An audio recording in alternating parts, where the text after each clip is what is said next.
And who might you be? My family owns Dauncey Place. Oh, dear. Mr. High and Mighty, is it? He laughed at the others. Looks more like a prick to me.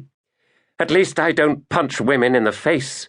I try to act like a man, which is more than anyone can say about you. You made a mistake, you piece of dung. That lady was my mother. Why, you little shite! The large man started, and never finished. Paul Rashid's hand went into the deep pocket of his Barber anorak and pulled out a jambia, the curved knife of the Bedou. His brothers followed suit. As the other men moved in, Paul slashed with the jambia down the left side of the large man's skull, slicing off the ear. One of the other men pulled a knife from his pocket, and Michael Rashid, filled with energy he had never known, slashed sideways with his own jambia, cutting open the man's cheek, sending him howling with pain.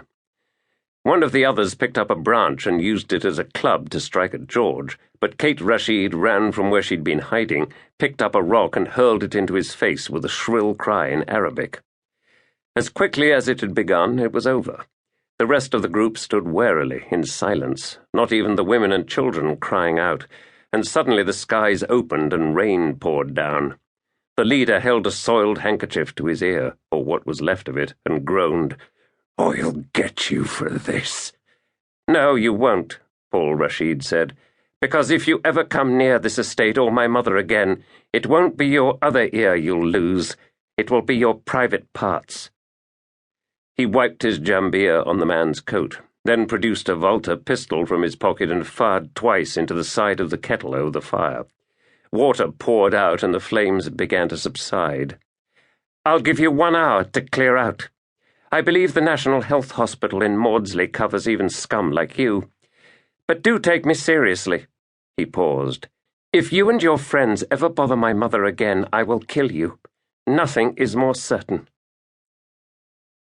The 3 young men drove away through the rain, Kate following on her horse.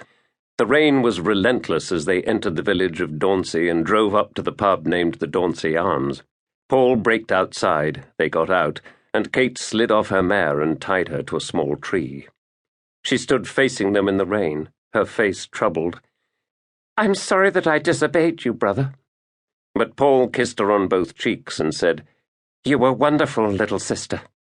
He held her for a moment as his brothers looked on, then released her. "And it's high time you had your first glass of champagne." Inside the pub were beamed ceilings, a marvellous old mahogany bar ranged with bottles, and a huge log fire in the grate. 6 local men at the bar turned, then took off their caps. The landlady, Betty Moody, who'd been polishing glasses, looked up and said, "Why, Paul!" Her familiarity was expected. She had known all of them since childhood, had even been Paul's nurse for a time. "I didn't know you were home."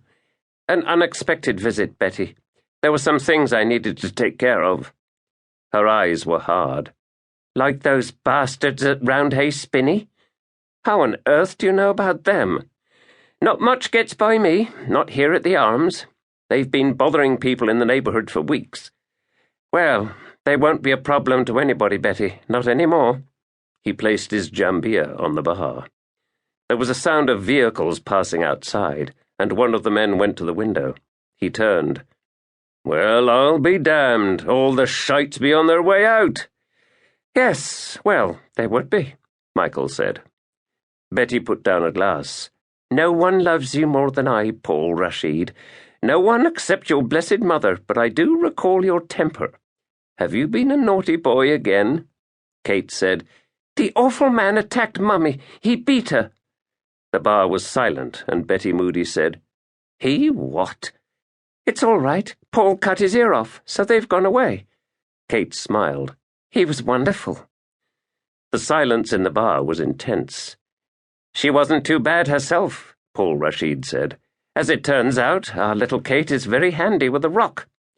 So, Betty love, let's open a bottle of champagne. I think copious helpings of shepherd's pie wouldn't come amiss either."